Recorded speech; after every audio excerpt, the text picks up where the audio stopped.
মনিকা রান্নাঘরে সবাইকে স্বাগত। তো আজকে আমি নিয়ে নিয়েছি হচ্ছে ময়দার পিঠে, আর এখানে নিয়েছি আমি নারকেল ছাই মেরে নিয়েছি। তো ভালো করে নারকেলটা ছাই মেরে নিয়েছি আমি এখানে। আর নিয়েছি ময়দা মাখা, তো ময়দা মেখে নিয়েছি, পিঠের পুর তৈরি করে নেব। তো এখানে পিঠের পুর যেরকম ভাবে পুর দেয়, তো আমি সেই হিসেবে করে নেব, নারকেলগুলোকে দিয়ে আমি তৈরি করে নেব।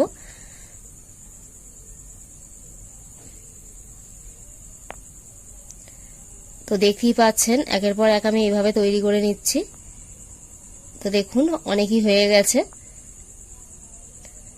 তো এবার আমি এখানে একটা পাত্রে কড়াই তেল দেব, গ্যাসটা জ্বেলে নিয়ে। তো এখানে দেব আমি হচ্ছে ফোড়নে সর্ষের তেল, আর দিয়েছি জিরে আর শুকনো লঙ্কা। তো ভালো করে ভেজে নেব ফোড়নটা।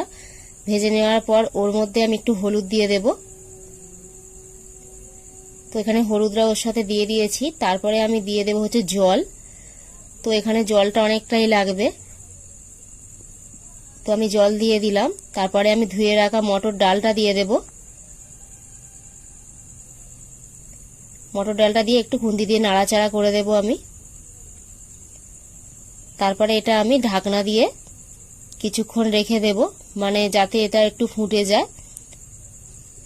তারপরে অনেকক্ষণ পর আমি এটা ফুটে গেলে আমি এটা পিঠেগুলো আমি দিয়ে দেব। পিঠেগুলো একের পর এক আমি সাজিয়ে দেব ওর মধ্যে, যাতে ভেঙে না যায় একটাও। তো খানিকক্ষণ পর বন্ধুরা দেখুন ফুটছে, তো একটু নেড়ে দিলাম আমি। ভালো করে সিদ্ধ করতে হবে।